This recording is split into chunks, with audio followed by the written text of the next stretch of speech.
அவன் சாப்பிடறதுக்கு தோசை கேட்டான்னு சொல்லிட்டு நான் தோசை ஊத்தி கொடுத்தேன். அவன் என்ன பண்ணிட்டானா, எங்க தியா சாப்பிடறது தான் எனக்கு வேணும்னு சொல்லிட்டு பாப்பா கிட்ட இருக்க சாப்பாட்டை வாங்கி அவன் சாப்பிட்டுட்டு இருக்கான். போதும் தியா நீ சாப்பிடுன்னு சொல்லிட்டு நான் பாப்பா கிட்ட சொன்னேன். இல்லத்த நான் சாப்பாடு ஊட்டி விட்டு நான் அப்புறம் சாப்பிட்றேன்னு சொல்லி சொன்னான். அத்தையும் அண்ணியும் சன் டிவில ஒரு நாடகத்தை தான் அவளை சின்சியரா பாத்துட்டு இருந்தாங்க. அப்புறம் என்ன அண்ணியும் வந்துட்டு ஊருக்கு கிளம்பிட்டாங்க.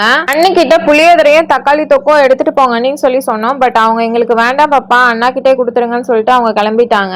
அவருக்கு நைட்டு சாப்பிட்ற புளியோதரை அத்தை வந்து கிண்டி கொடுத்துட்டாங்க. அப்புறம் தக்காளி தொக்கையும் வந்து ஒரு டிஃபன் பாக்ஸ்ல போட்டு பேக் பண்ணி வச்சிட்டாங்க.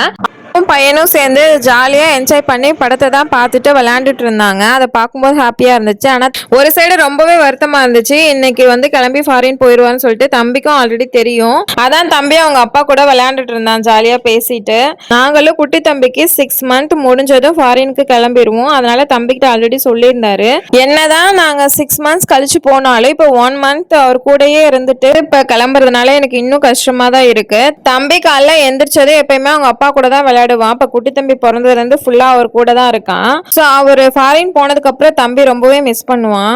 அவரும் அவரோட ட்ரெஸ் திங்ஸ் எல்லாமே வந்துட்டு பேக் பண்ணி எடுத்து வச்சிட்டாரு. என்னாலதான் வந்துட்டு ஏர்போர்ட்டுக்கு போக முடியல குட்டி தம்பி இருக்கனால. எனக்கு ரொம்பவே கஷ்டமா இருந்துச்சு. அவரும் 11 மணிக்கெல்லாம் கிளம்பி ஏர்போர்ட் போயிட்டாங்க.